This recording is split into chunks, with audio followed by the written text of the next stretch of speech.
Ya Allah, kalau lusa puasa,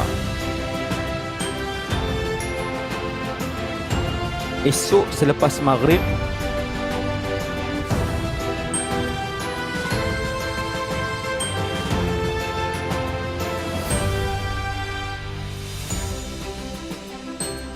kalau lusa puasa,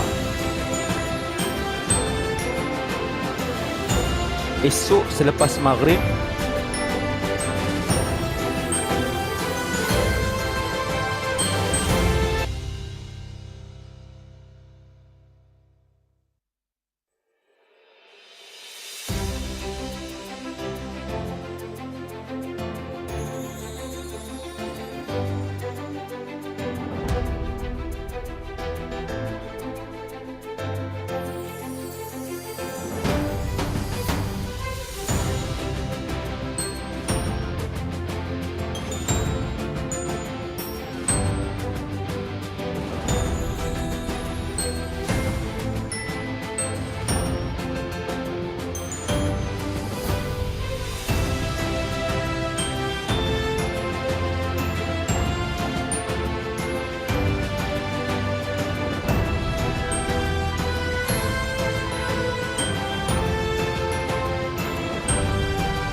Tes satu dua.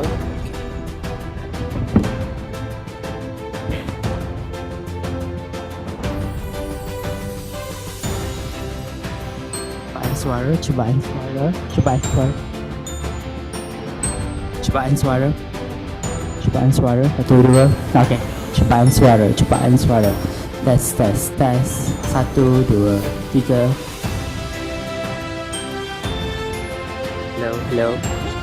Hello.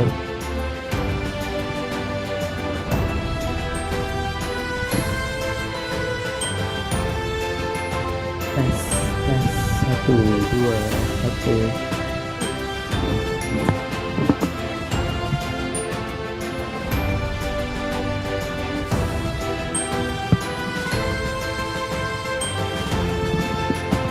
Tes. Ai. Pusing kan? Nyali tak? Ni.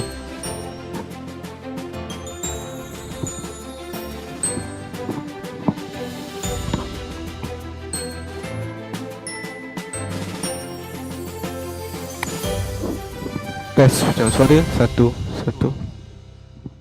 Tak masuk. Satu. Tes suara. Tes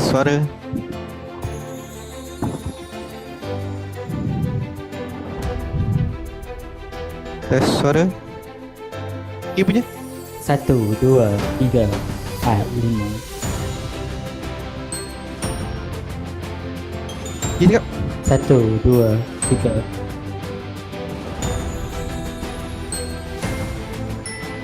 Hello. tes suara. Tes suara.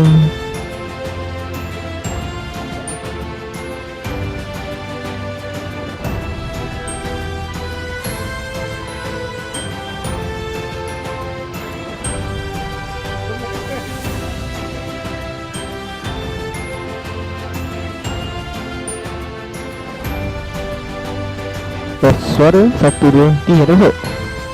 Tak ini. Tes suara. Tes.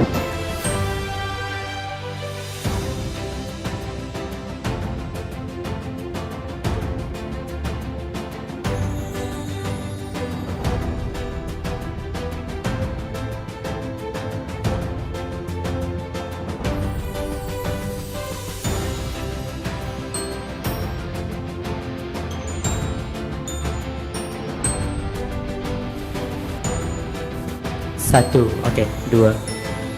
Nice. 1, 2, 3, 4, 5. Tes.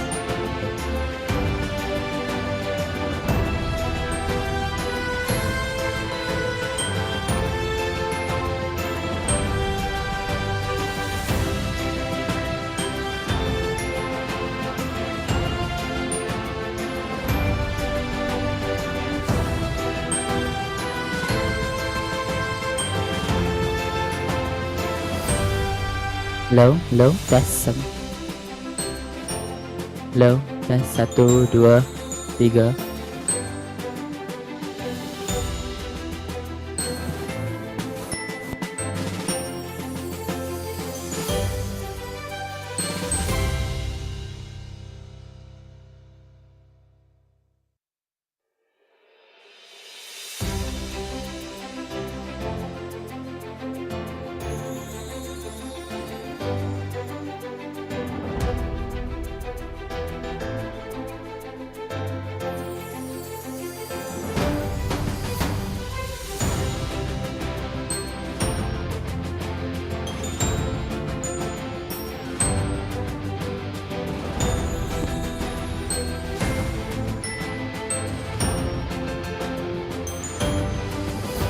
Tes 1, 2, 3.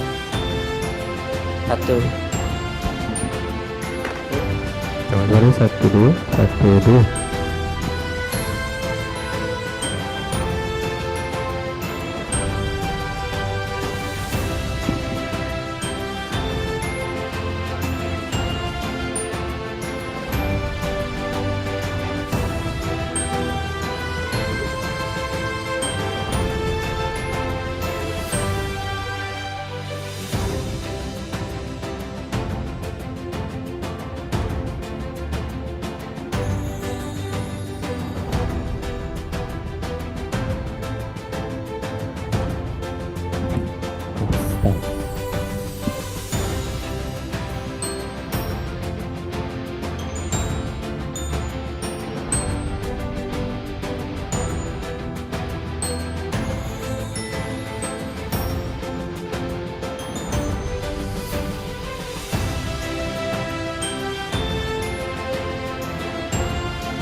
Good evening and a very good day to all of you. Welcome to the finals of the University Putra Malaysia 3 Minutes Thesis Competition 2024. Ladies and gentlemen, we would like to make several important reminders for you to take attention upon throughout today's competition. Firstly, this event will be broadcasted live on the School of Graduate Studies YouTube channel, so please feel free to share them with your family and friends. Secondly, you are required to stay seated in your place and not to leave the auditorium before the event ends. Thirdly, you are required to switch off your mobile phones or switch them into silent mode throughout the event. This is to ensure that the presenter's presentation is not disrupted while being evaluated. Thank you.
Announcing the arrival of Yang Berbahagia, Professor Dr. Rusmawati Said, Deputy Dean of Thesis, Student Affairs and Media of the School of Graduate Studies, and the esteemed panel of judges.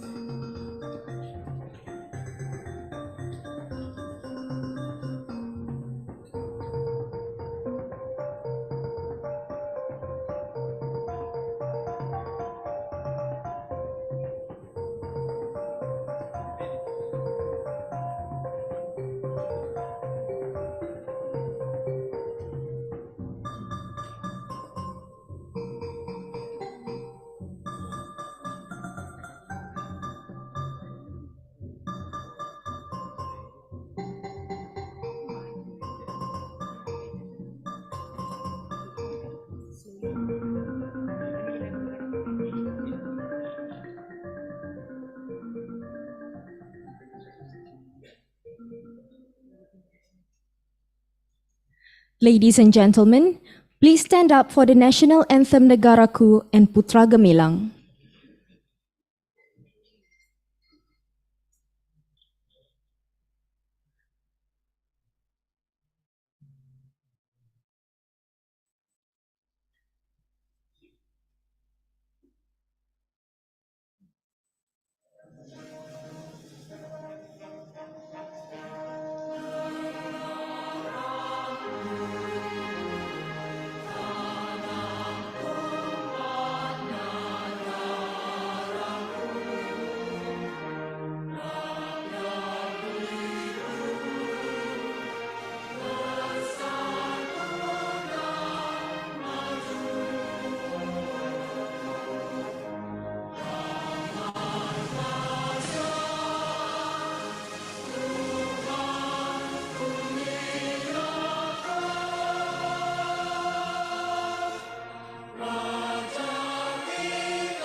Ladies and gentlemen, please take your seat.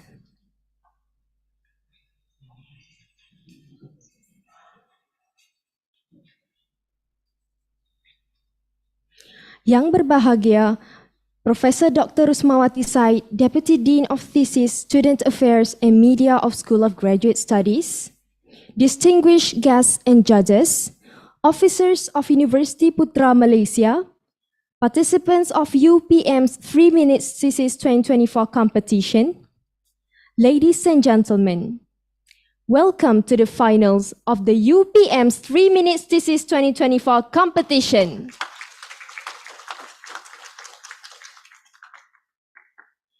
To seek the blessings from the Almighty to ease our event today, we would like to invite Mr. Muhammad Amirul Afif Saudi from the School of Graduate Studies to recite the Dua. Please welcome.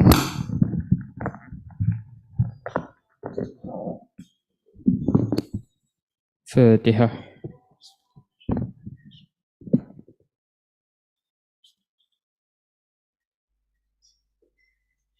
أعوذ بالله من الشيطان الرجيم بسم الله الرحمن الرحيم الحمد لله رب العالمين والصلاة والسلام على أشرف الأنبياء والمرسلين وعلى آله وصحبه أجمعين اللهم صل على سيدنا محمد وعلى آل سيدنا محمد اللهم اغفر لنا ذنوبنا ولوالدينا وارحمهما كما ربينا صغيرا وجميع المسلمين والمسلمات والمؤمنين والمؤمنات والمعلمين والمعلمات الأحياء منهم والأموات برحمتك يا أرحم الراحمين اللهم اجعل جمعنا هذا جمعا مباركا مرحوما وتفرقنا من بعده تفرقا مباركا معصوما اللهم فينا ولا معنا شكيا ولا محروما ربنا عليك توكلنا إليك وأنبنا وإليك المصير اللهم طول أعمارنا وصحي أجسادنا وثبت إيماننا ووسع أرزاقنا وحسن أخلاقنا ونور قلوبنا برحمتك يا أرحم الراحمين اللهم اجعل من أهل الخير واجعل من أهل البركة واجعل من أهل المغفرة اللهم اجعل من أهل الجنة واجعل من أهل الفردوس الأعلى برحمتك يا أرحم الراحمين اللهم اجعل مجلسنا هذا مجلسا مباركا لأصحابنا وأهلنا وجيراننا وضيوفنا برحمتك يا أرحم الراحمين ربنا آتنا في الدنيا حسنة وفي الآخرة حسنة وقنا عذاب النار وصلى الله على سيدنا محمد وعلى آله وصحبه وبارك وسلم والحمد لله رب العالمين. Amin amin ya rabbal alamin. Thank you so much Mr. Amirul Afif for the Dua recital. Without further ado, we would like to invite Yang Berbahagia, Professor Dr. Rusmawati Said, to give her welcoming speech. Please welcome.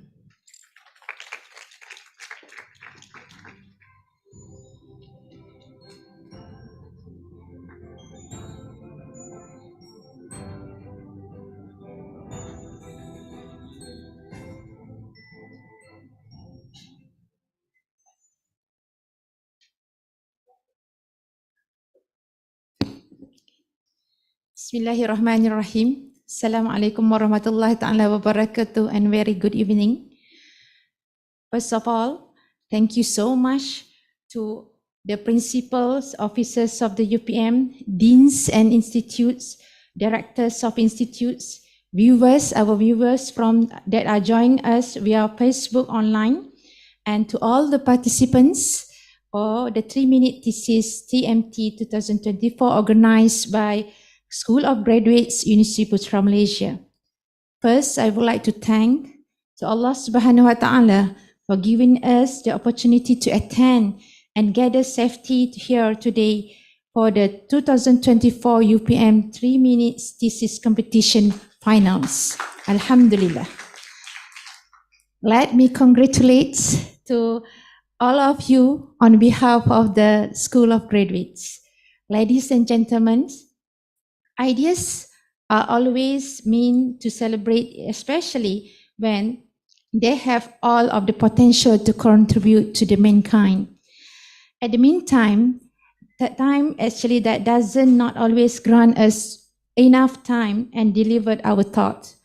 So putting these comments together, 3MT has been a wonderful platform to train young researchers and future academicians, and I would say that to be able to conclude their research ideas and pitch them within the allocated 3 minutes durations. Congratulations.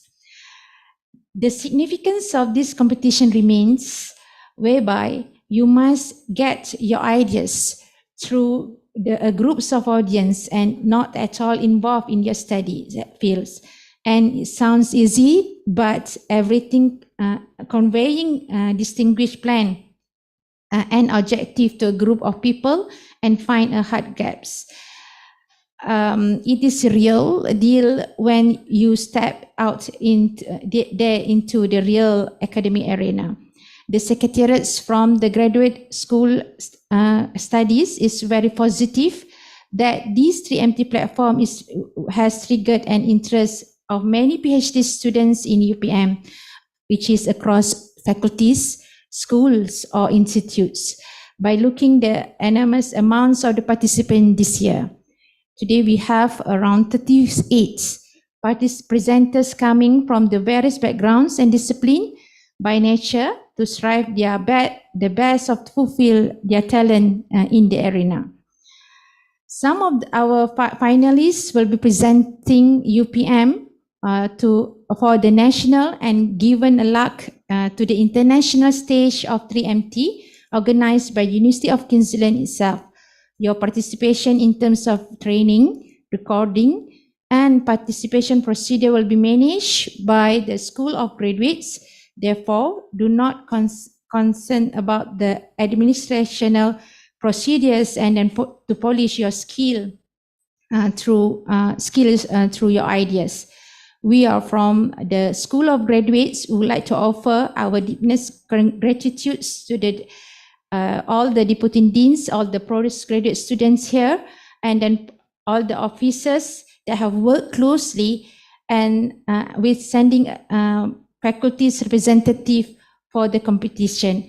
Faculty, schools, and institutes have done a very great job and offered of the effort to ensuring that the quality of their representative. Thank you once again to a single individual or institution that has been made to our UPM 3MT 2024 for the success.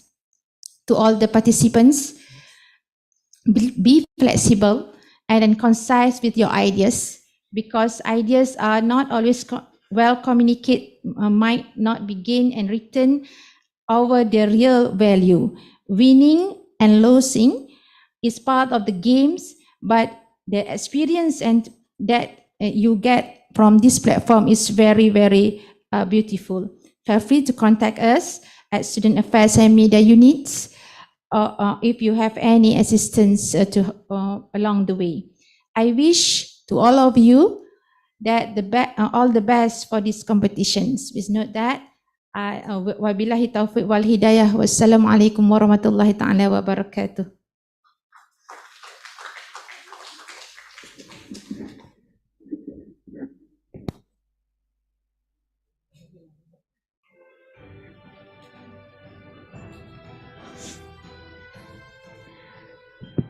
Thank you, Professor Dr. Rusmawati, for the inspiring remarks.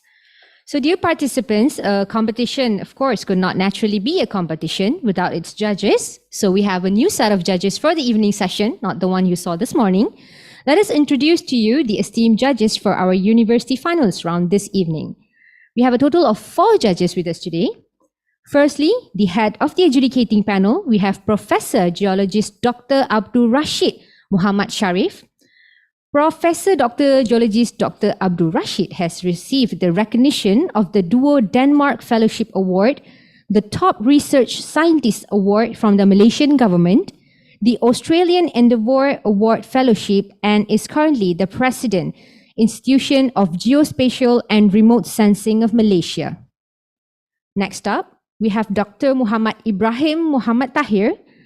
Dr. Muhammad Ibrahim is a senior lecturer and also a researcher at the Faculty of Science. His primary research interest lies in coordination chemistry.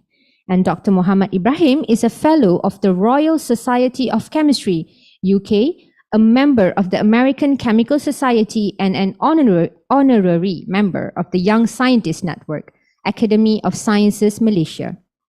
He has actively participated in 3-minute thesis competitions as an organizer and a judge. Then we have Dr. Aini Marina Ma'ruf, a senior lecturer in educational psychology based in the Faculty of Educational Studies. She won the University Vice Chancellor Fellowship Award in teaching under the Young Lecturer category. Her primary research interests are in the field of learning sciences and cognitive performance across the lifespan. Specifically, she develops and evaluates numerous educational interventions aimed at improving executive functioning skills to improve learning processes and outcomes of learners from various backgrounds. She is also an educational consultant and writer for numerous agencies, including UNESCO and Talent Corp. And last but not least, our guest judge for today is Dr. Tawamaran Kanesan.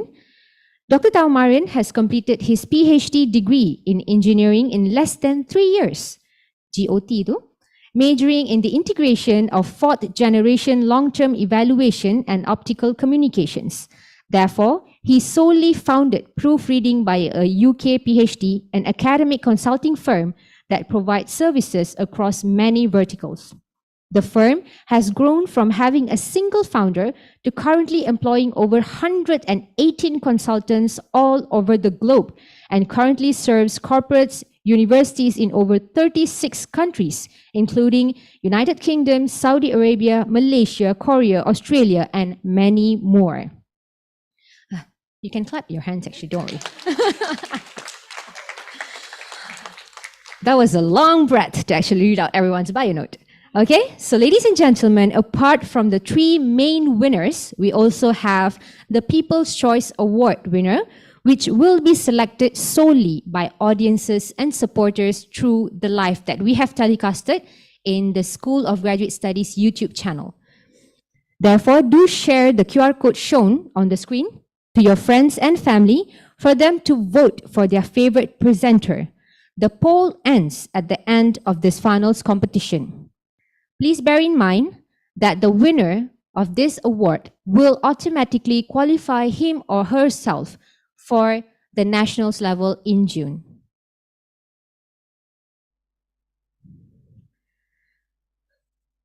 That being said, let us begin today's competition by inviting our very first presenter for the day.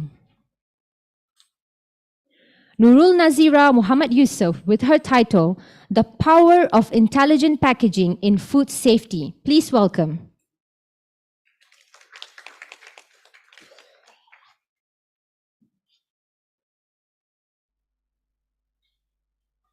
Have you ever had food poisoning before? Many of you could have mild symptoms, right? But did you know that some infections made by food are serious or even life-threatening? I was a victim of food poisoning myself. It was a terrible experience for me. I had a high fever, severe diarrhea and vomiting that could lead to serious dehydration. Thankfully, I got early treatment and survived this condition. In a year, about 6,000 food poisoning cases were reported in Malaysia. Ice cream, strawberries, packaged peanuts, and even peanut butter. All of them have been in the news. These food poisoning incidents made me wonder if there is a way to detect spoilage before it happens. Is there any special packaging that we can use? This is how my PhD journey started.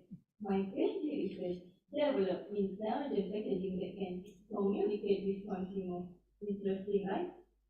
The key to this innovation is adding pH indicator compounds known as anthocyanins. Imagine this anthocyanins as color changing, tiny pH detectors embedded inside the packaging. When the environment around them is acidic, they change their chemical structure, thus turning their color into pink or red. But in an alkaline environment, they change into blue or green. So, if there is any change in the pH levels inside the package, like when fruit starts to spoil and become more acidic, this anthocyanin can detect it and change color, telling us that there might be something wrong with the food inside. However, anthocyanins are unstable and can be easily affected by temperature, oxygen, and light. To improve their stability, I have conducted nano-encapsulation. Nano-encapsulation involves wrapping tiny durable materials inside protective bubbles to keep them safe. Then, to develop an intelligent packaging film, I blended biodegradable polymers such as thermoplastic styles and polylactic acid together with the encapsulated anthocyanin. Finally, I tested the film for its ability to monitor meat freshness, and the result showed that the color of the film changed from purple to pink, indicating that the meat had spoiled. This is how intelligent packaging works, revolutionizing the way we interact with food products. It's like having a good-in-one system inside your package that communicate with you and help you know when your food might not be safe to eat anymore, thus preventing food poisoning. Thank you. Okay, the judges have 2 minutes to ask any questions to Ms. Nazira here on the stage.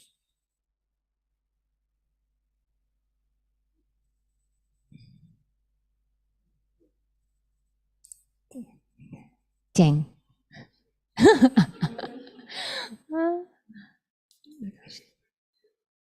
No questions.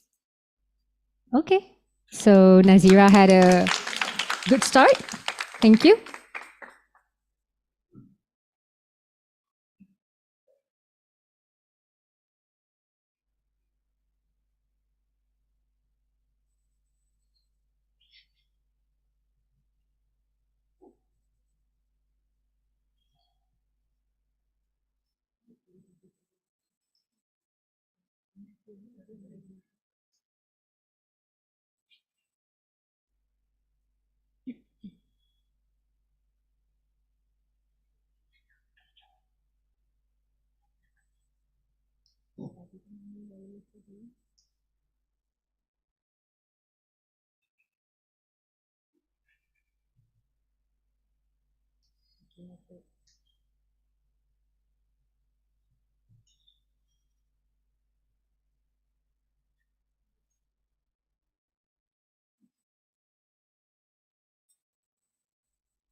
Thank you, Nazira. Next up, we have Sina Abdipur with his title, Power of Flexibility, the Jack of All Trades Schedule. Please welcome.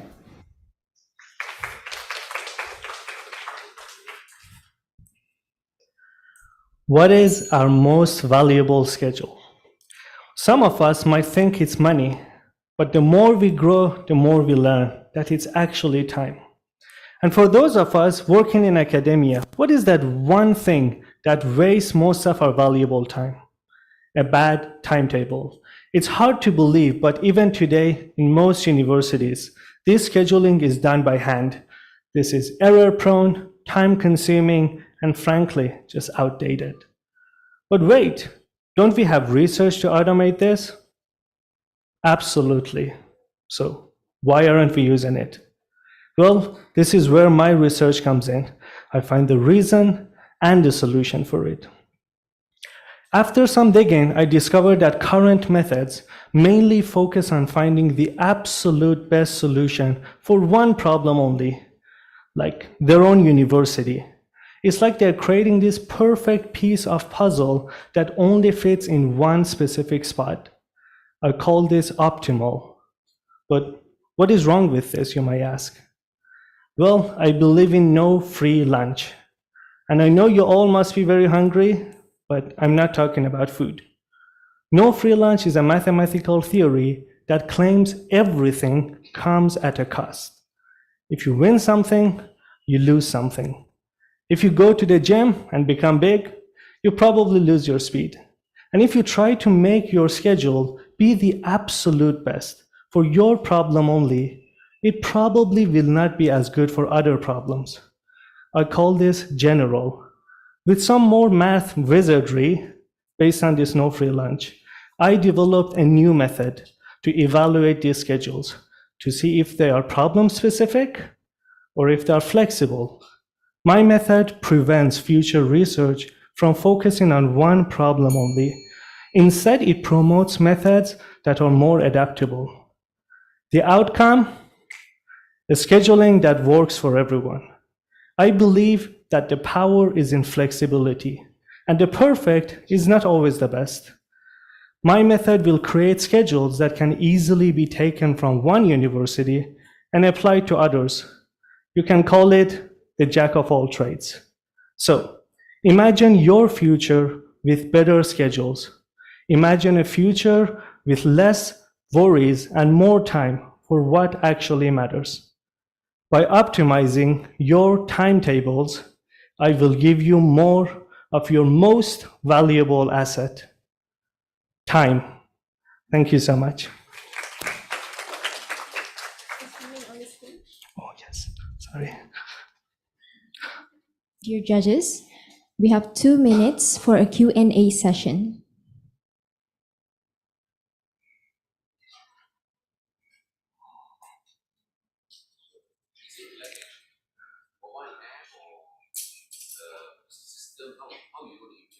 Yeah, so it's actually a mathematical equation. Right now in the literature, what they do is that they try to see how good your method works on one problem. And this will force the literature to try to come up with problem-specific solutions, something that only works on their problem. What I came up with is a new way of measurement. My measurement will see how flexible and how consistent your method works on different problems. And by doing that, I will discourage the future research to produce solutions that only work for one problem. Yes. For example, every semester the university gives a fixed timetable and the students make the selection. So, yeah. So are you giving the choice to the student on a different subject to choose, or are you recalculating the timetable itself? So every semester there are different preferences. Some students don't want to attend universities on certain days, or lecturers want to have classes in the morning or in the evening. And that's what makes my method more powerful. Because every semester we don't need to come up with a new solution. Our method is flexible. So every semester we just add the new things that we want from our timetable. And my methodology will calculate what is the best timetable for that semester for the people's preferences. Okay. Thank you.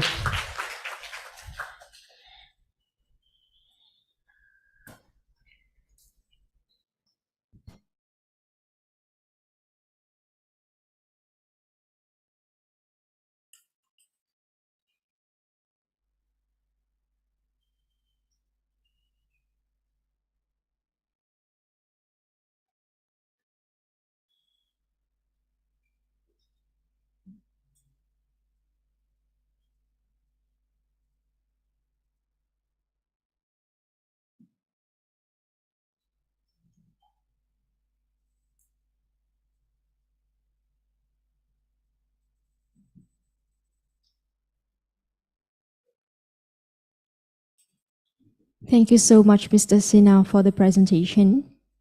Next up, we have Ms. Nadwa Binti Onwi with her presentation titled Speechless. Please welcome.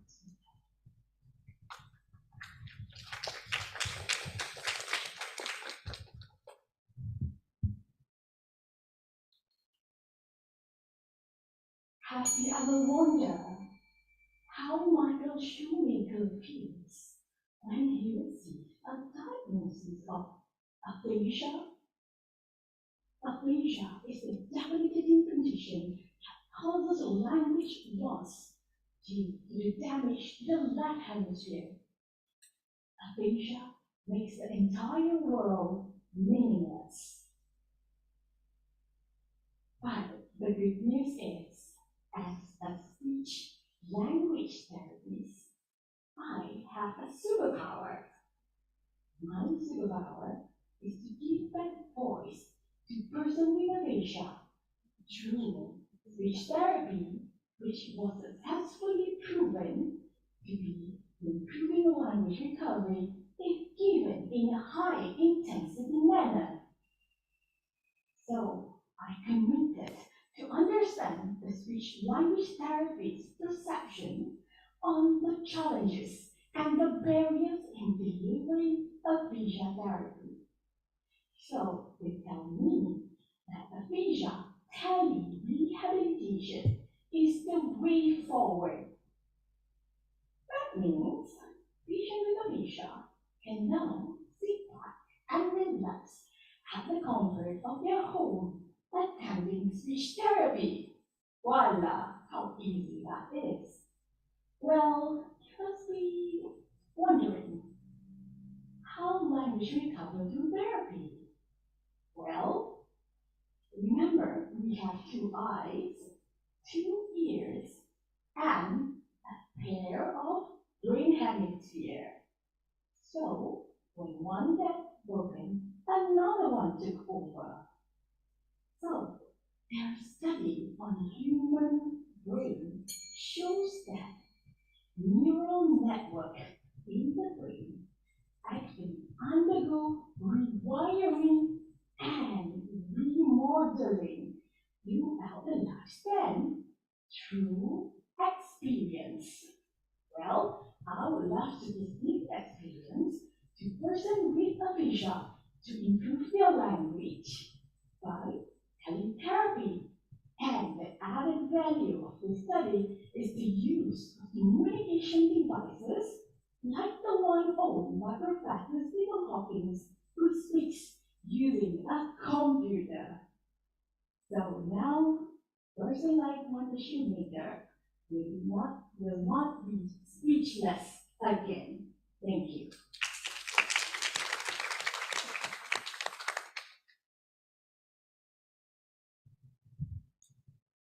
Panel of judges, we have 2 minutes for the Q&A session.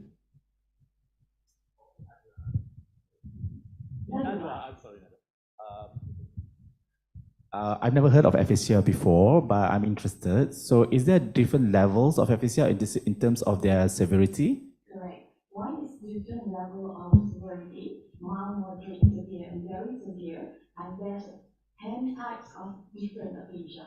Only with the diagnostic tools that we can identify which aphasia this person has. For example, if they lost both language, receptive and expressive, it will consider as global aphasia. So my question would be is that your work on telerehabilitation, would it work to a certain level of aphasia? Which level would it work to? Correct. There's a lot of patients have difficulty in front of the screen. So the work that I do more to broadcast type of aphasia in which they have lost the ability to express but have high level of understanding. So it is easier to give instructions through computer instead of taking the global aphasia, which has lost both the language ability or components in language. Thank you.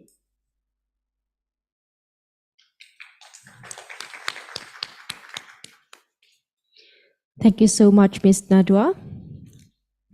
Next, let's call upon Mr. Richard Ignacy with his presentation, One Method, One Solution. Please welcome.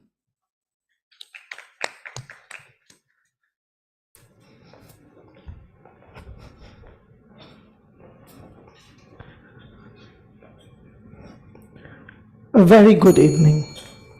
According to the report by the Education Ministry of Malaysia, Students who fail in SPM level is reaching 120,000 within 5 years.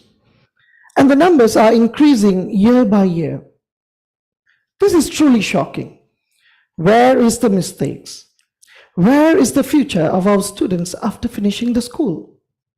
Now let me come to the point. 70 marks is allocated in SPM for paper 1, Malay language subject, section B, writing. It becomes a big challenge for several students to write essay according to the format. Now, as a solution, I would like to introduce the innovation of Umi Bakap method, an idea that sparked to help students to write essay, discussion format, in excellence and matured way.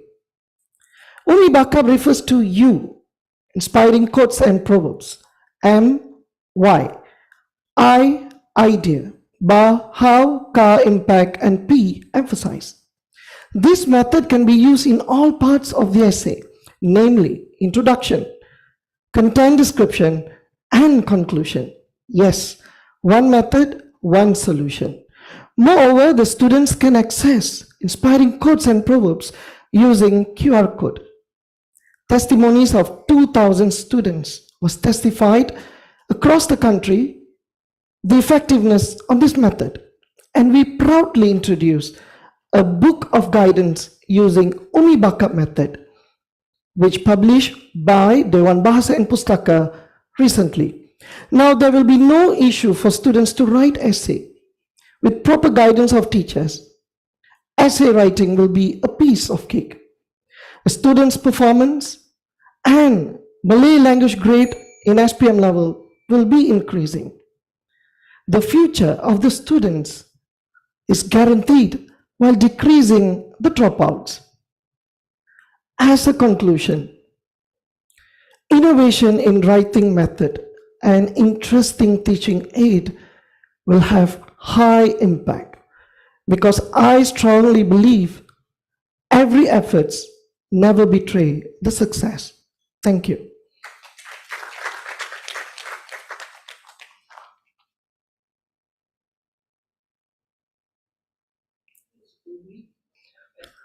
Umi Bakap stands for you, inspiring quotes and proverbs. In Bahasa, we called it ungkapan menarik. So every essay will be start with ungkapan menarik or inspiring quotes or proverb, which can be accessed using the teaching aid, using QR code. Myself. Thank you. Yes. Yes. Okay, we actually, across the country, we have visited 5 schools, which is located at Sabah first, SMK Labuan, second is SMK Langkawi at Pulau Tuba, third is at SMK Sagil, Johor, fourth at SMK Pandan Mewah, Selangor, and fifth at SMK Alang Iskandar, Perak. So each school consists 200 students, which conclude 1,000 students, and another 1,000 testimonies we get from the other schools where we have done a few programs based on these Umi Bakap programs. Thank you.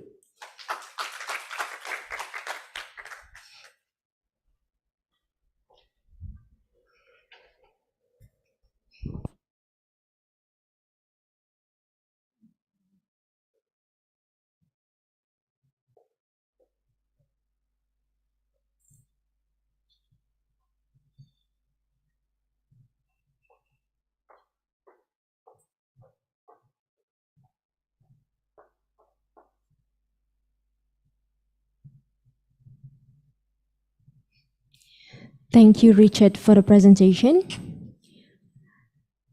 Up next, we have Safura Adila binti Sukiman with her presentation, Empowering Dyslexic Learning with Personalized Text Simplification. Please welcome.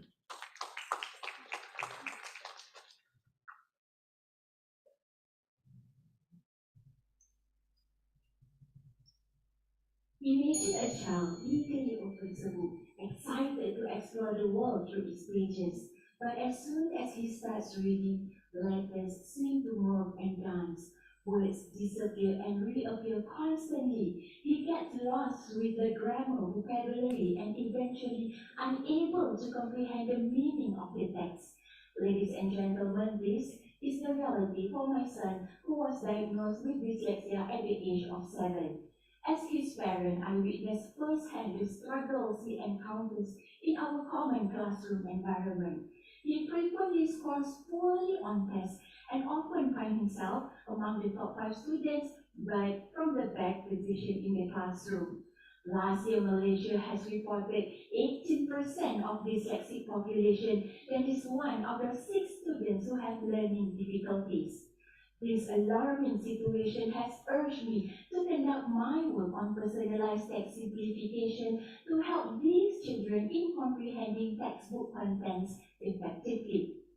Personalization is the essence of my work, as dyslexia reflects a spectrum from mild to severe. Knowing where on the spectrum these children currently stand allows us to truly understand their diverse learning needs. The conventional method usually takes longer time. My method, on the other hand, analyzes these children's handwriting patterns and categorize them according to its severity level. It requires less time and produces higher accuracy. Next is the text complexity assessment. This component aims to investigate how complex the textbook contents are for these children to comprehend. I take samples from the primary school textbook and analyze its grammar, vocabulary, and knowledge demands in each sentence. A complexity rating ranging from 1 to 4 is produced. Finally, my work combines the severity of dyslexia with the complexity rating to determine which simplification operation is best to be executed. It may include splitting and rephrasing sentences, deleting less crucial information, replacing unfamiliar words, or any combination of these operations. Ladies and gentlemen, at the end of my work, I generate simplified and concise textbook contents that are just right for the spectrum they currently stand. This can empower their learning and ultimately make them heroes in our society. Thank you.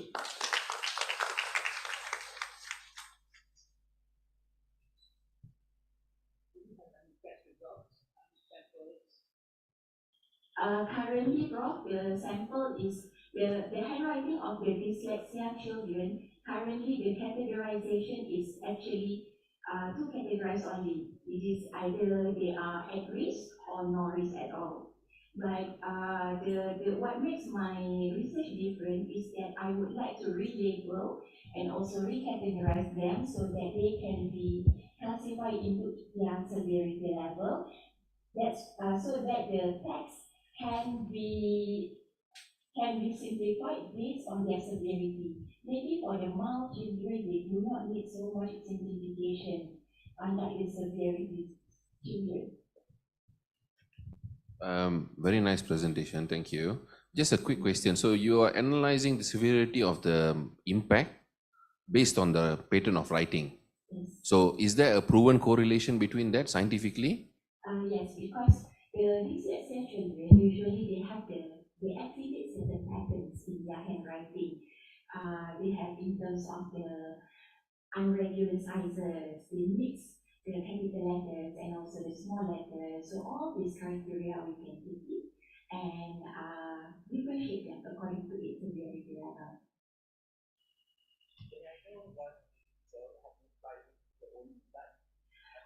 Currently, because I'm still under the experiment, so not yet, but my son's handwriting is very similar to what the samples that I got from the publicly available data set.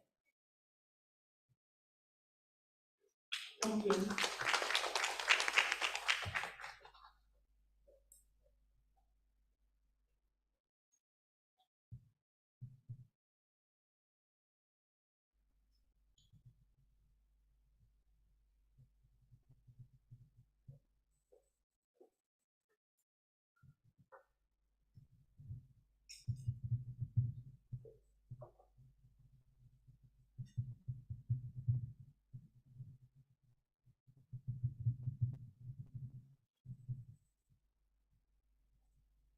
Thank you so much, Safura.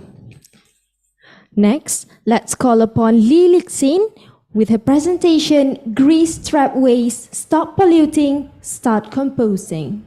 Please welcome.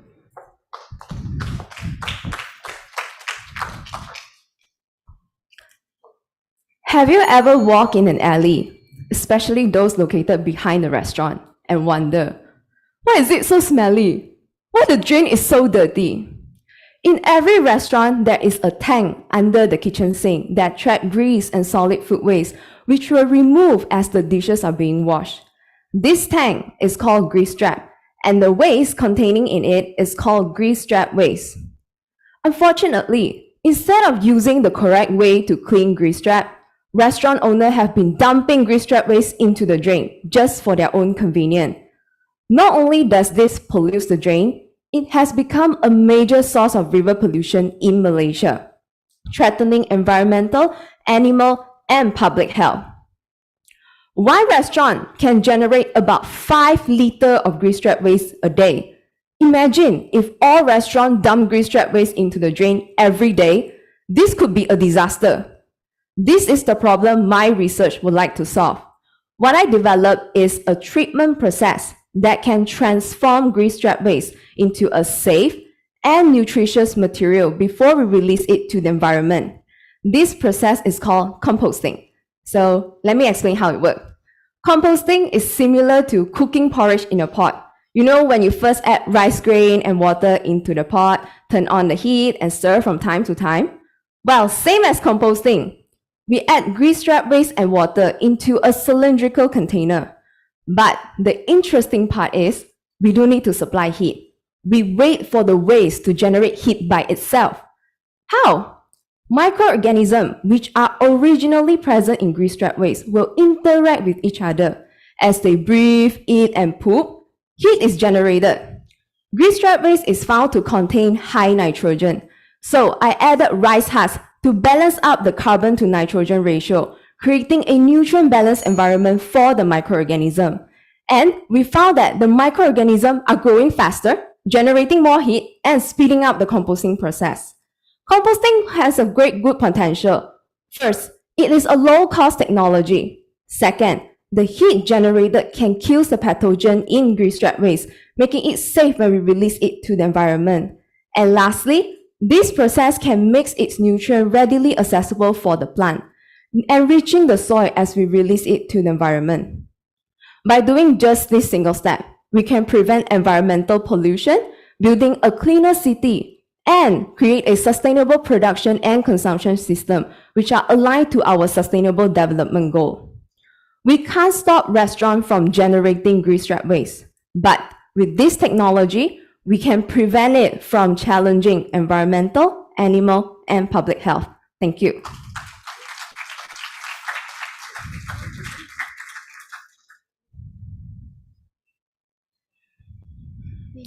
Yes. I have a generic question here. This is amazing, right? And it's low cost, it's efficient. So how do you actually plan on reaching out to the public and make it a practical use to everyone? What's your next steps after this? This is a process, right? Based on what I found, because we actually did a preliminary trial of asking the restaurant whether why they are doing that. So technically they say that they do not know how to handle it. They have no idea. So the only way is there's a drain behind. So I just throw everything. So one way that we can do it is having a plan in each housing area whereby the local authority can come up with an activity, for example, disposing this waste to this area. So we have to create a collection center for them to send the waste to that. So it can facilitate the person in charge to send this waste to composting and produce biocompost. Results. In terms of? Oh, yes. So we have done composting at different, like I said just now, microorganisms need a very suitable environment so that they can grow faster. So what we are playing around is the carbon to nitrogen ratio. And we found that when we set a carbon to nitrogen ratio of 30 to 40, the microorganism can grow very fast and we are shortening the composting process.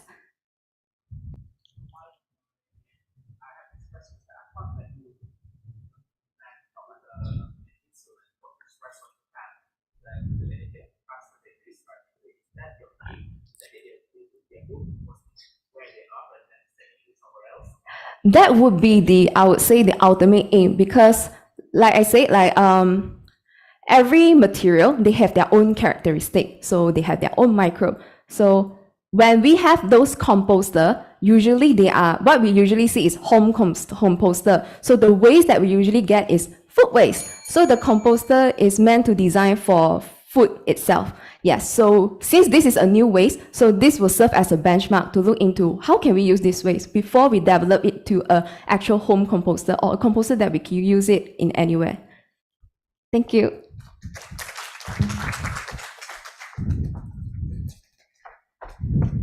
Thank you so much.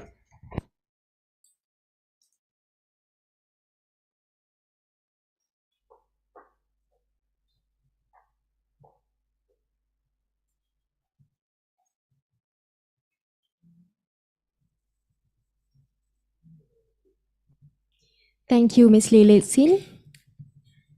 Next, let's call upon Ms. Yasmina binti Ahmad Uzair with her presentation, Cracking the Code to the Infant Diet Problem. Please welcome.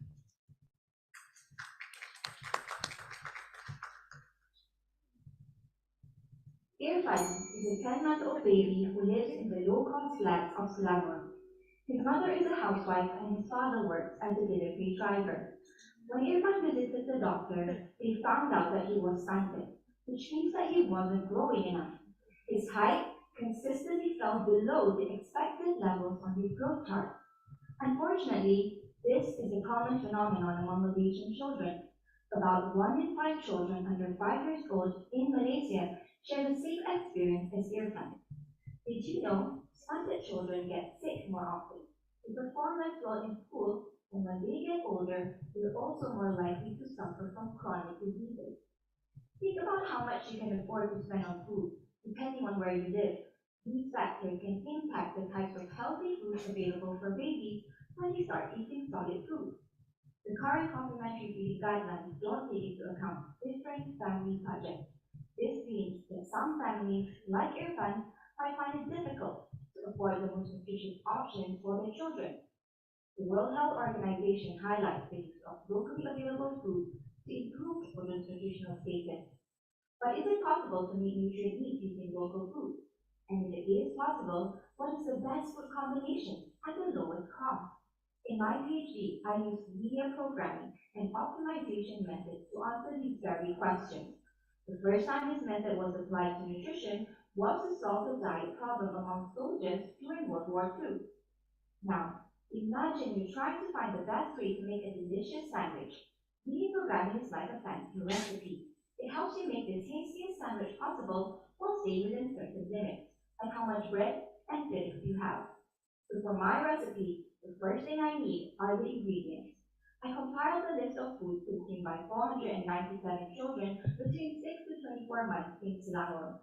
These include different types of fruits, vegetables, grains, and protein. Then I decide on the constraints I want to use, like only having a certain amount of bread or fillings. In my research, the rules were set to make sure that the food combinations met nutrient needs, stayed within children's eating habits, and within budget. Then I input these data into OptiFood, the media programming software, to crack the code to the infant diet problem.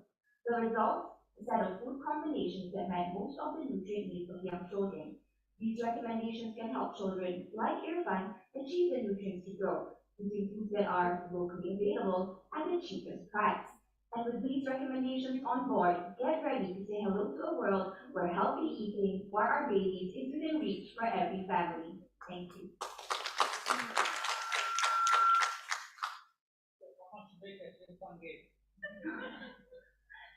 This is because this is based on height, so stunted. If it's height, it takes a longer time to show the results of the intervention. But this one is not an intervention, it's the development of the food-based recommendation.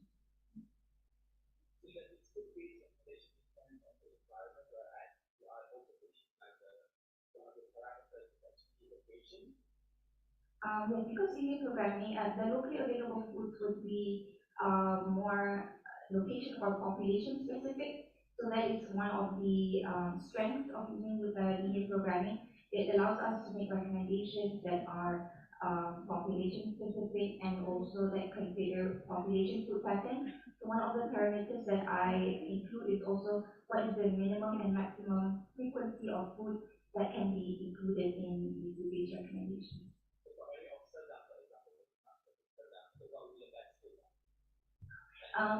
one is based on Selangor. Yeah. The combinations, it's still in progress, but it's basically what is the right frequency of the food. Yeah, not specifically on specific food. It's more on what are the subgroup of foods. For example, like dairy, how much is the minimum and what is the recommended serving in a week. Yes, Mina, just a quick question out of curiosity, right? Do you actually take into account socioeconomical status and race, for example? Because I've actually signed up into one of these apps, you know, and then they recommend you certain things, and I'm like, I don't eat those things, you know? So what do you think about that? From my side, I do consider socioeconomic status. So I group the participants into low socioeconomic status and middle socioeconomic status. And from there, from the local foods that are consumed by local socioeconomic status, they have their own recommendation, and the middle socioeconomic status, they have their own recommendation.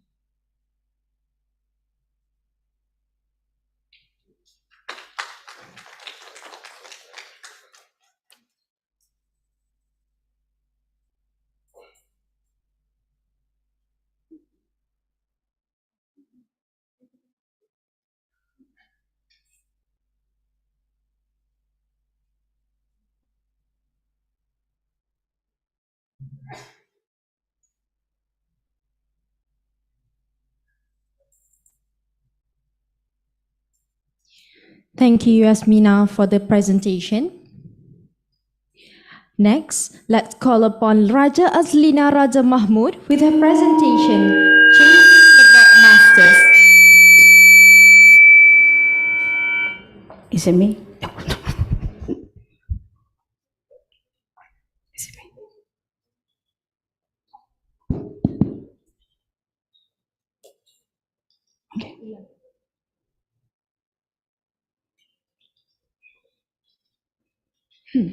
Again, let's call upon Raja Azlina Raja Mahmud with her presentation, Chasing the Bot Masters. Please welcome.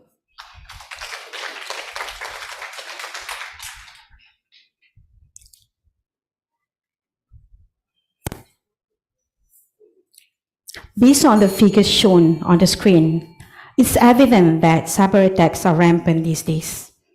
Last year alone in Malaysia, there were about 22 million cyber attacks reported. And the impacts of these attacks are devastating, including financial loss, valuable data loss, confidential data stolen, and reputation damage. So in a typical cyber attack setup, there are two major players: the bot masters, the masterminds, and the bots, the slaves. The bot masters are hackers that have taken over the devices and use them to launch attacks on their behalf. And the bot masters need to communicate instructions to these bots on a regular basis. And my PhD works attempts to prevent this communication from happening by locating the bot master's location. So problem is it's really difficult to find the bot master's location, mainly because the community, the hacking community, they create a very sophisticated method whereby using advanced algorithms, they created thousands of fake location addresses. Within that, thousands of fake location addresses, there are perhaps only 2 or 3 addresses that are being used by these bot masters. And these addresses look very similar to the legit ones. So it's really complicated, and in order to detect the bot masters' locations. In doing so, I employ an artificial intelligence approach, in particular machine learning. Machine learning's algorithms, they are known to be able to detect patterns in data. So with that, they are able to differentiate the fake from the legit ones quite accurately, more than 95% accuracy. Ultimately, detecting and removing these bot masters from the network is crucial because we are trying to prevent more data loss and monetary loss, and we also want to make our network a safer and better place to be. Thank you very much. Thank you very much for your presentation. This is quite a hot topic now. So how are you competing with the likes of, Google, Apple, whatever they're developing, like, their own algorithms. So how are you competing with them? What kind of literature we are at? Basically, we are competing with the hackers themselves. Every few days they come out with the new variants. So what we are trying to learn here is actually looking at what we have right now, the variants that enhance, looking at the structural, at the linguistics, at the statistics. How do this difference from the normal human generated, or we normally have a typical domain name. If it is generated, we can find a pattern to it. So we are looking at machine learning algorithms. If you are saying I'm trying to compete, no, I'm trying to provide another solution, alternative solutions. Thank you. Thank you very much, then.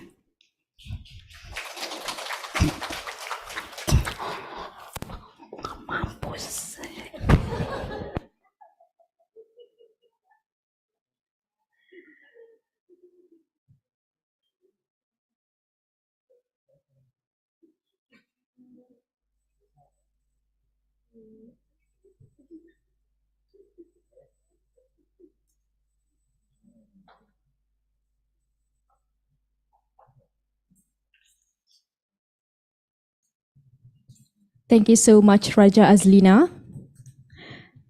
Next, please welcome Luqman Hakim bin Muhammad with his presentation, Seeing the Unseen, Predicting Nuclear Fallout in Southeast Asia. Please welcome.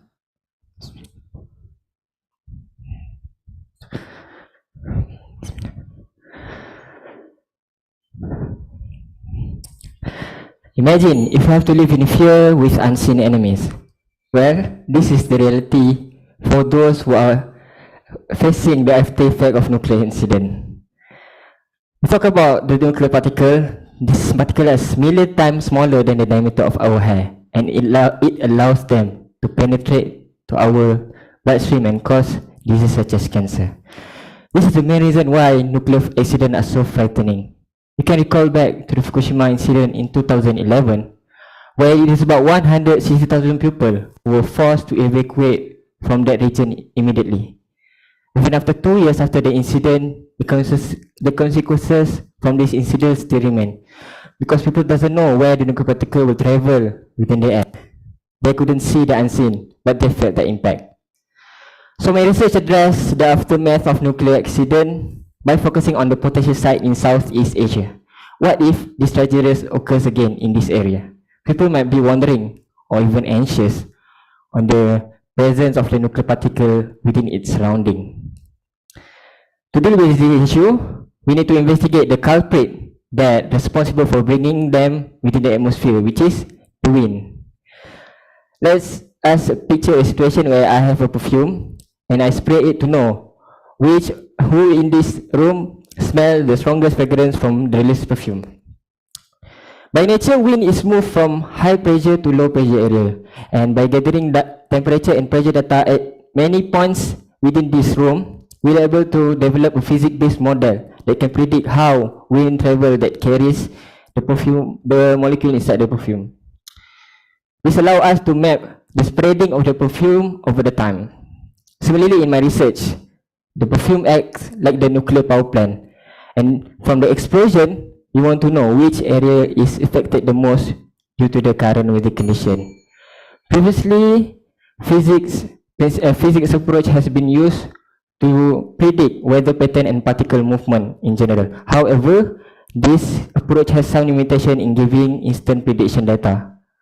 To solve this issue, we merge it with artificial intelligence so that you can utilize real-time data for predict particle trajectory at that moment. This will help save people by giving them early warning and facilitating the evacuation process. Okay, government also can use this as a reference for establishing the shelter before building nuclear power plant in the future. Lastly, let us see the unseen. We don't have to live in here. With this navigator, our safer future is near. Thank you.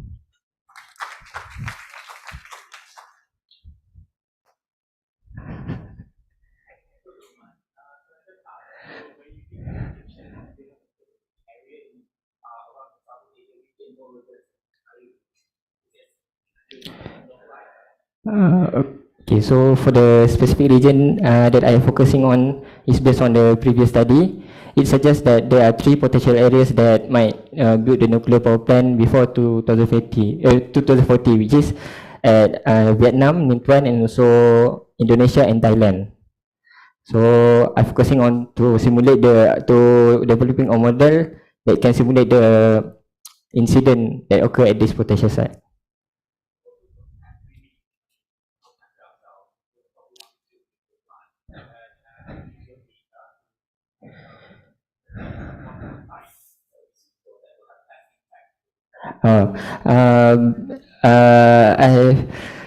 I've already done a potential site in this country. Then I found that based on the dispersion of the atmospheric, it is the safer place to build the nuclear power plant is at the Mersing, Johor, because of the locality itself, near to the sea, and also the population density is also not exceeding the allowed population that's suggested by SCRP.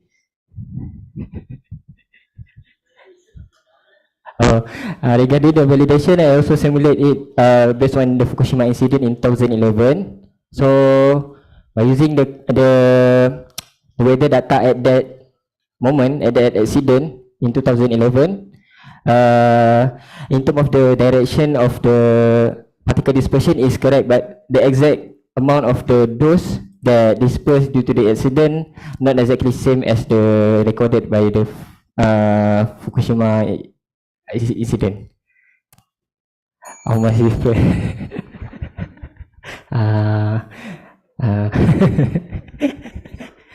I'm sorry.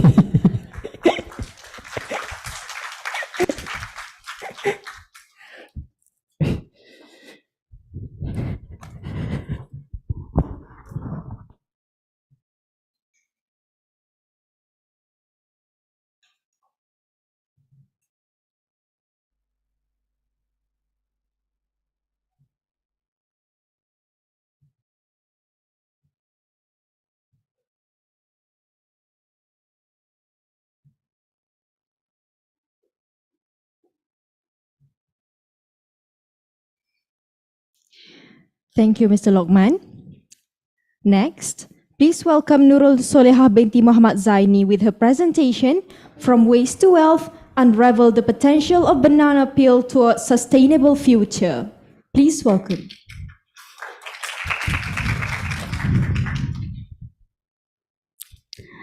Do you know banana is one of the most consumed foods worldwide?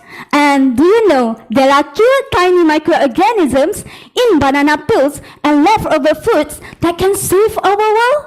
So exaggerating? Yeah, but it's true.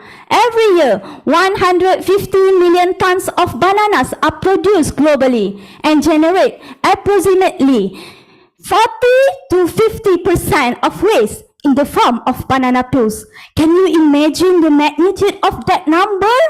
Almost half of the banana goes to waste.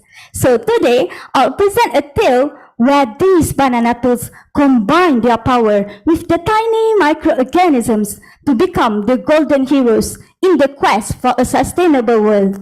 My research is about transforming banana peel into a biofertilizer.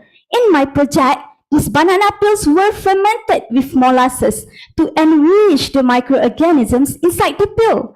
Then, across over 400 blocks of a mushroom, I applied this fermented banana peel formulation alongside its individual microorganisms and closely monitored the mushroom growth dynamic, yield, and nutritional quality.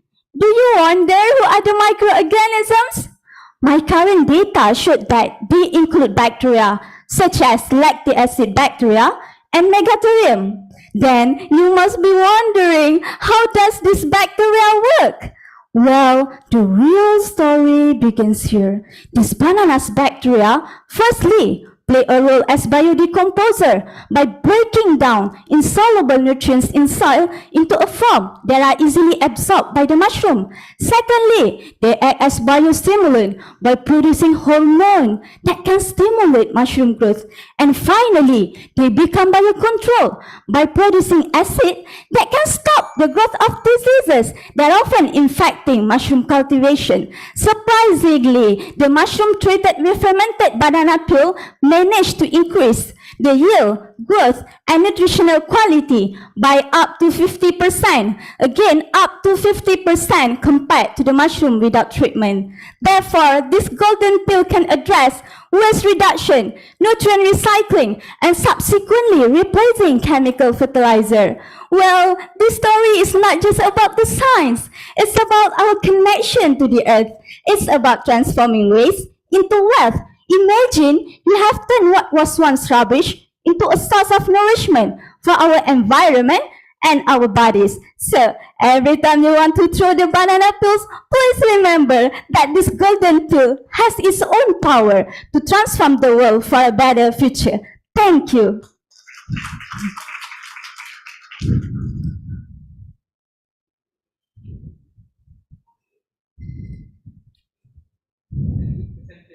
Oh, thank you. For my research, for implementation, so maybe we can do a center that the sellers, such as seller from fried banana, they can put the banana peel at the center. Then we can try to make it the biofertilizer from that center. Because as for my research, I also take the banana peels from the fried banana seller. They have a lot of banana. Can you imagine one stall have a lot of banana? So what if we take a whole Malaysia banana seller to take the banana peel?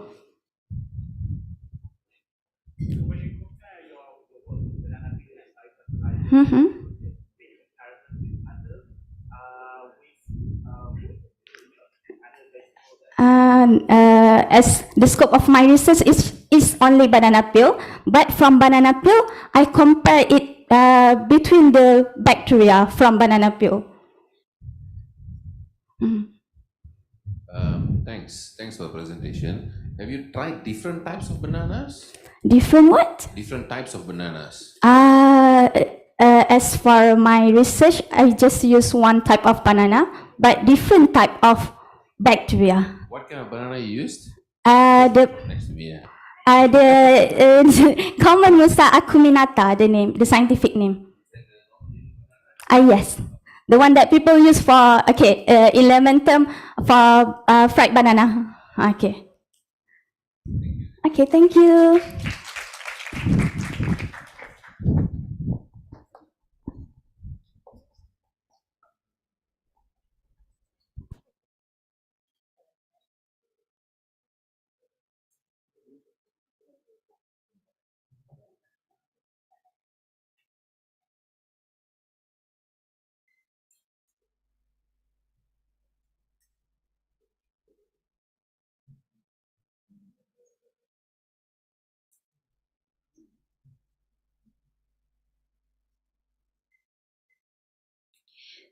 Thank you, Nurul Soleha.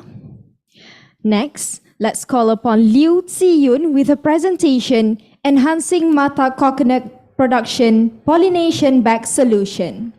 Please welcome.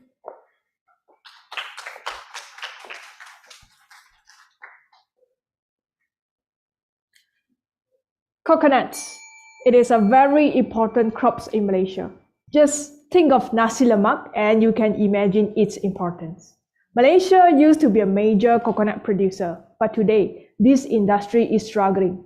Most of the coconut farms are having very old coconut trees. The production is low and the farmers are facing tough times. We need to import coconuts to fulfill the local needs. Therefore, the government of Malaysia has proposed the use of Mata coconut hybrid, which is the cross between Malayan dwarf as the mother with Tatnanan Tor as the father. This mata tree is very high yielding and can produce bigger size of coconuts. Well, you may think that the problem is solved, but in fact, it is actually the beginning of the problem. Current technique used only resulted in 30% success in obtaining mata. Imagine all the hard work from removing the male flowers from the mother, followed by manual transfer of pollen from the father, go to a waste due to such technical issue, with pollen contamination being the main culprit.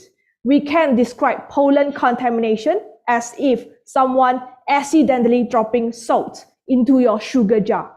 It messes up the flavor. Solutions of problem is often observation plus creativity. My idea to reduce pollen contamination was to design a pollination bag based on the face mask used during COVID-19 pandemic. This pollination bag was made of the same material as the face mask, 3 layers as well. Imagine undesired pollen dispersal from the nearby coconut trees, as if someone next to you is coughing. This pollination bag acts as a shield, preventing the entry of any unwanted pollen while allowing respiration. By using this pollination bag, it reduced pollen contamination from 60.5% to just 3.7%, leading to higher mata production. With this solution, we can supply more mata to the farmers, boosting coconut industry and increase coconut production in Malaysia. In other words, by implementing this simple yet low-cost pollination bag, it has a chance that it can give a significant change to our coconut industry in Malaysia, and we may not depend on imported coconuts in the future. Thank you.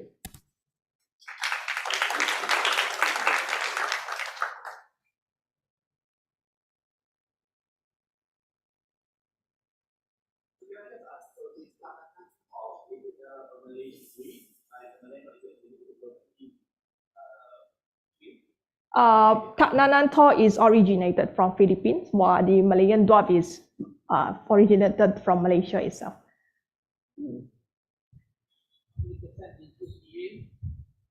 Sorry, you.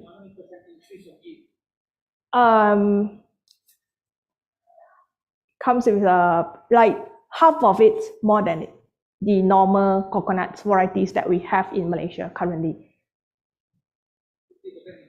Yes, and the size itself is bigger. You can imagine the other varieties, the fruits do not have this much, and the size is smaller. And what we need from the coconut is the water and the copra. So the mata itself, it can produce higher ratio of copra, as in the shell of this mata is thinner, and the coconut water in this mata is more. Yep. Pattern. No pattern. This actually I refer to the commercial pollination bags available currently. It is almost the same design as this the bag that I designed. A difference because it is made as based on the face mask used. Okay.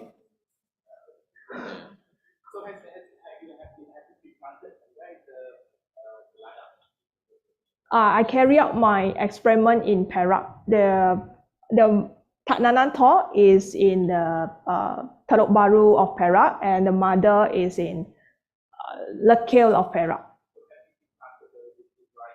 Yes, yes. 9 years old for the mother, 12 years old for the father. You mean the mata? Mata, actually, these fruits, we have it since 1990s, but the problem is always there. And we want to revive this industry. So this mata comes again. Yeah. Thank you.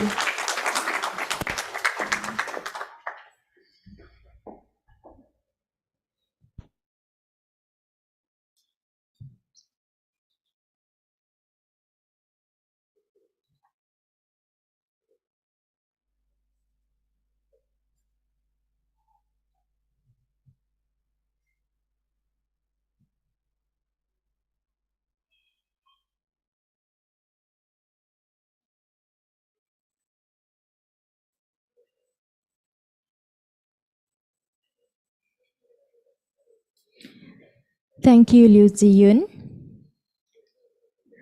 And let's call upon our last participant for the finals, Wan Nadira Wancik, with her presentation, Pioneering Safety Policy of Cultured Meat in Malaysia Through Policymakers' Lens. Please welcome.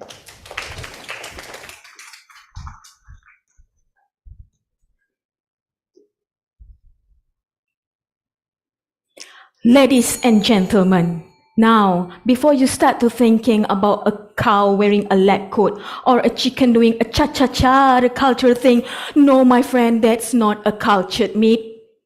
A cultured meat is a lab-grown meat. Cultured meat is a novel food. In other countries, like in the European Union, United States of America, and Singapore, they have the regulation of the cultured meat itself. Unfortunately, in Malaysia, there is no policy being developed yet. So, the objective of my study is to explore the stakeholders' opinions on the cultured meat towards formulating its safety policy framework. The stakeholders here is the policymakers. A focus group discussion among the policymakers in 3 ministries, which are the Ministry of Health Malaysia, Ministry of Agriculture and Food Security, and also the Prime Minister Department.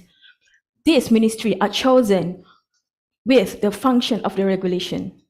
You know what? In the Food Safety and Quality Division in MOH, they are the one who ensures, developed, and also develop the food safety regulation in Malaysia. What about the Department of Veterinary Service Department? They are the one who ensure the animal origin product meet safety standards, while the Islamic Department of Malaysia, they are the one who ensure the cultured meat production comply with the halal status. The policymakers from the policy division of each ministries will be invited to obtain their opinion and concern about the cultured meat in Malaysia. As the findings, there will be a recommendations with the addressing safety issues and setting the regulations. We also can control and monitor the cultured meat production in Malaysia, as well as to observe all the compliance of the safety, hygiene, and the halal requirements of cultured meat in Malaysia. As the significance of my study is to be the baseline reference for the policymakers to facilitate them in order to develop the safety policy framework for the cultured meat in Malaysia. As a conclusion, the production, the distribution, and the sale of the cultured meat should be regulated so that we as the consumer here will have an informed choice while enjoying its every little bite. Thank you.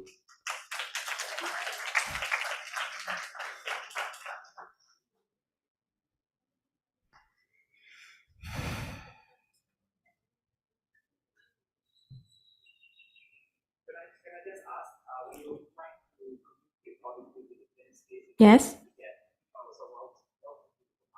Actually, Doctor, I'm in the third semesters right now. I'm in the middle of data collection. So I didn't have the data yet, but this is the framework that I will be doing for the methodology. First, I will be doing a content analysis among the other countries, which are in European, United States, and Singapore, to know the regulation, the labeling requirements of the cultured meat. And second, I will be doing the policymakers itself to ask about their opinion because they are the one who developed it, right?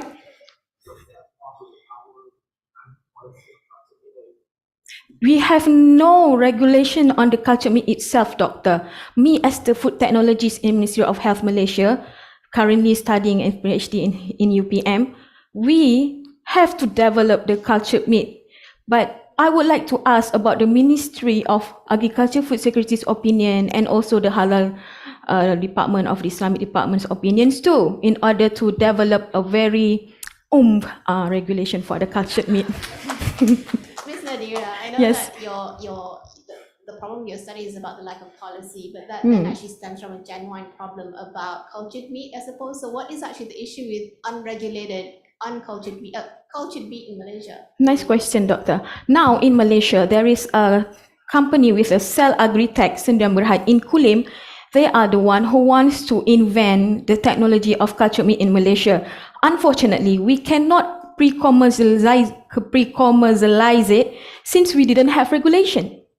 So that's the reason why I have to be the baseline reference for the policymakers, for the food manufacturers, and also doing the content analysis about the other countries' regulation to develop the safety policy framework in Malaysia. Thank you.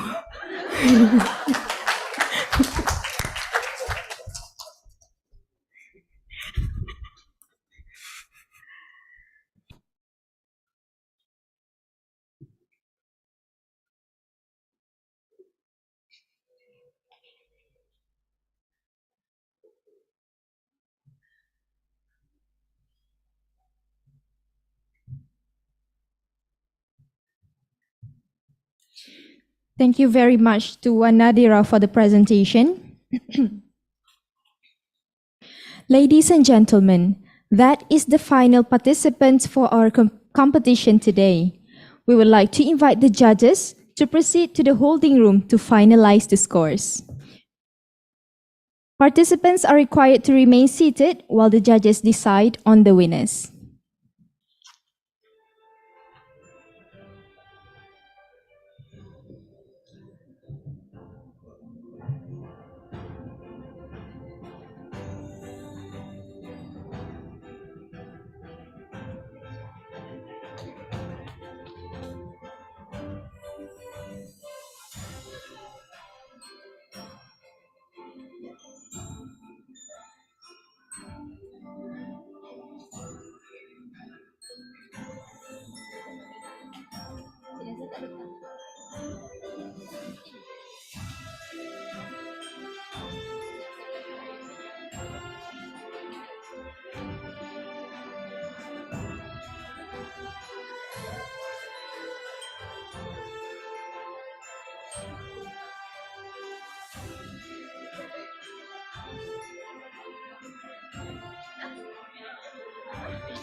Dekat dia terus lah. So exactly 20 years ago today.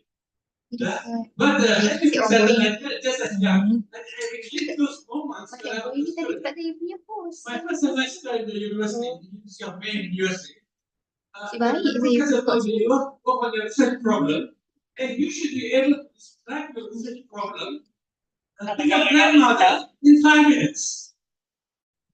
And no slide, no person writing.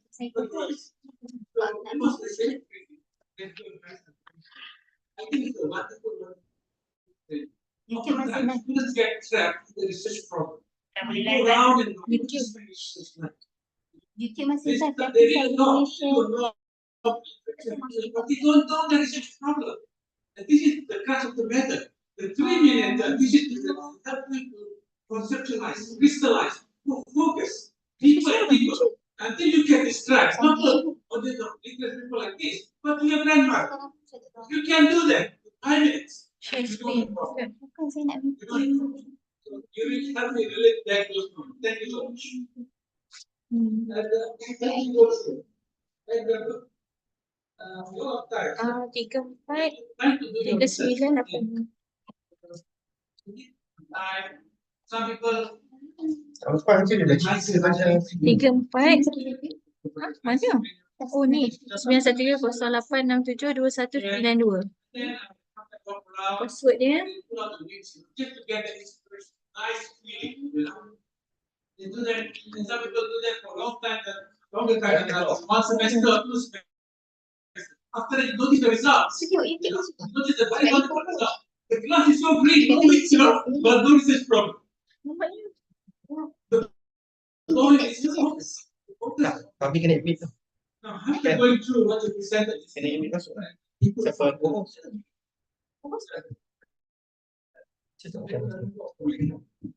all of you, why did your background and speaking of the questions, how did that result?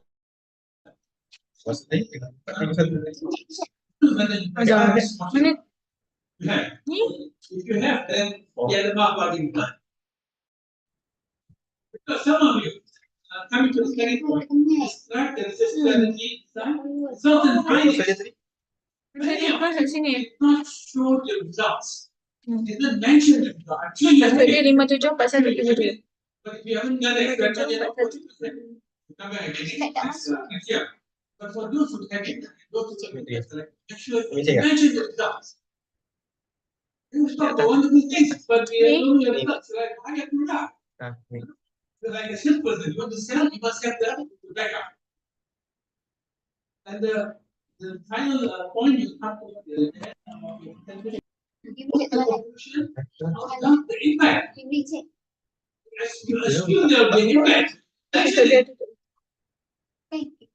for example, just banana peel, for example, really have an impact. You mentioned. What is going to be the benefit to the country? Just on an ad hoc basis.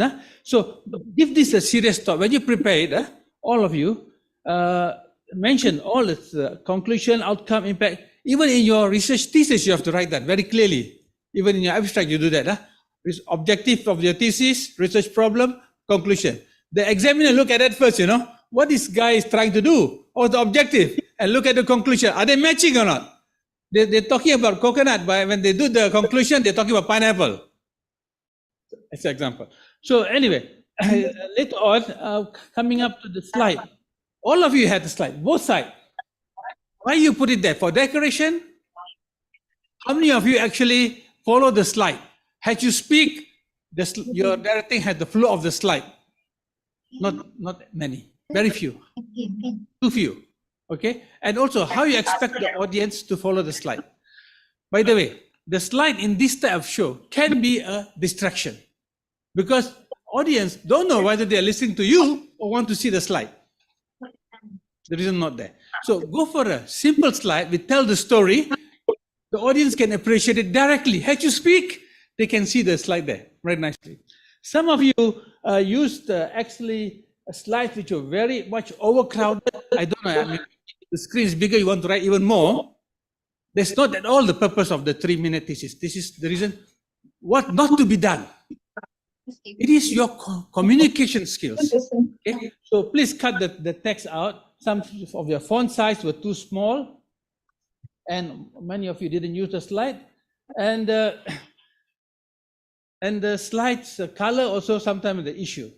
Okay, so try to take advantage of this since you are given a chance. Because when I had to explain to my grandmother, I had no chance to use the slide. Seriously, 1994, PowerPoint was just starting off, I had a chance to use PowerPoint, but it was just starting off. But you have today. So some things you can narrate much better, but they have the flow there. And another point here, they said over-dramatize. So for the over-dramatize, I remember my late headmaster. When he speak in the school assembly, sometimes even the students start to cry. Then I was wondering, this headmaster has a wonderful skill, he can make students cry. Then I look at his biography. When he was studying in London, he went to the drama school.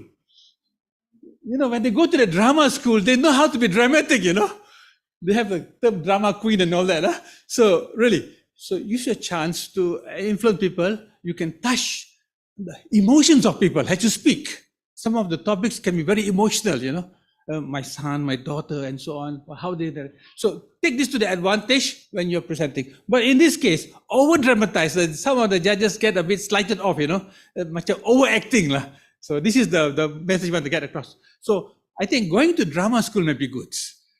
For some of you, for many of us, we can learn how to present better. Especially many of us will end up as academicians or researchers. Oftentimes we have to present to large audience. Imagine you can capture the audience attention and you can keep them focused for your entire talk. That would be a big asset. So I think that's all about the comments. Any of the judges want to add some more? No. So thank you very much.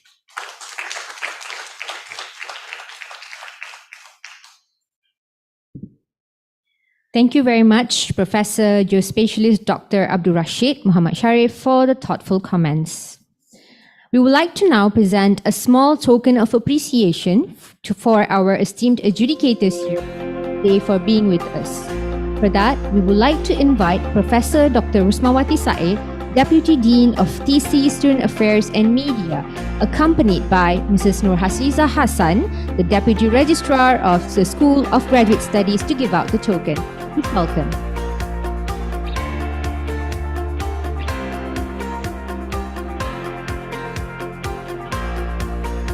We would like to invite the Chief Adjudicator, Professor Geospatialist Dr. Abdul Rashid Muhammad Sharif, to the stage.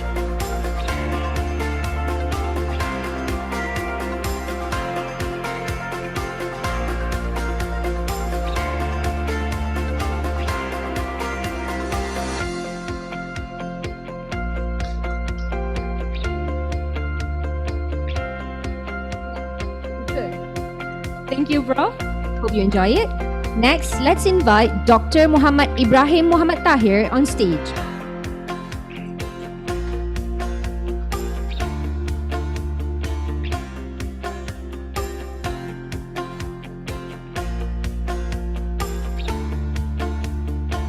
Let's have Dr. Aini Marina Ma'ruf on the stage.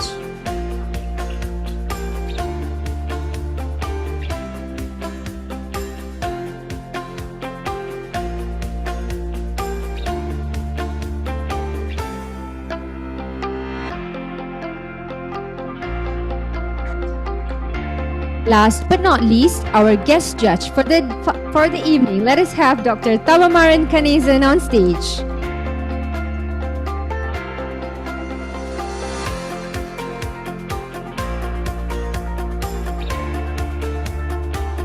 We would like to request Professor Smawati and Puan Nur Hasliza to remain on the stage for the prize-giving ceremony.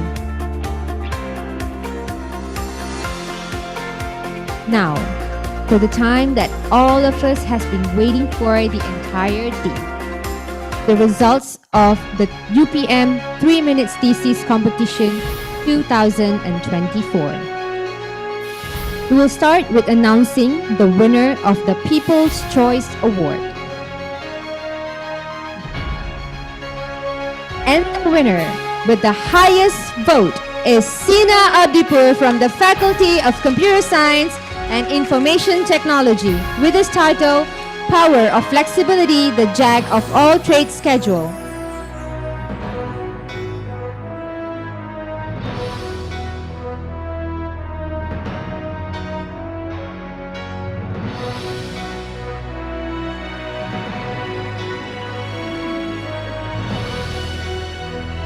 Winners, please stay on stage for a while, yeah?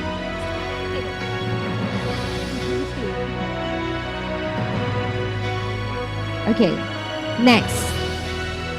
The second runner-up goes to Safura Adila Sukiman from the Faculty of Computer Science and Information Technology with the title Empowering Dyslexic Learning with Personalized Text Simplification.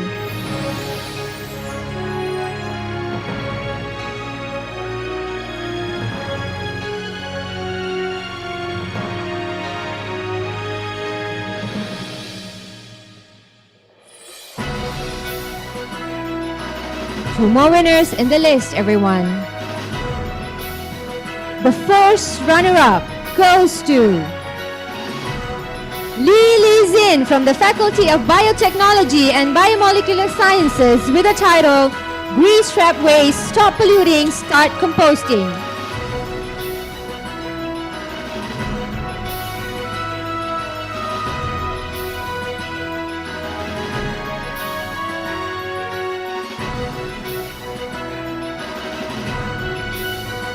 And now, the champion of the UPM 3 Minutes Thesis Competition 2024.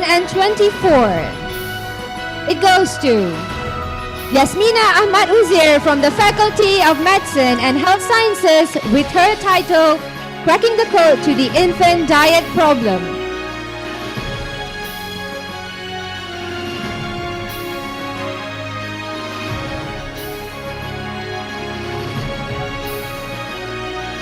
Congratulations to all the winners. Thank you, Professor Ismawati and Mrs. Nurhasliza Hassan for giving out the prizes. And once again, to all the winners, congratulations, and definitely the finalists for having your efforts to be paid off. With that, we have all the 4 representatives from University Putra Malaysia for the for the National 3-Minute Thesis Competition of year 2024. Give it a round, everyone. We would like to invite all the participants to the stage for a quick photography session, please.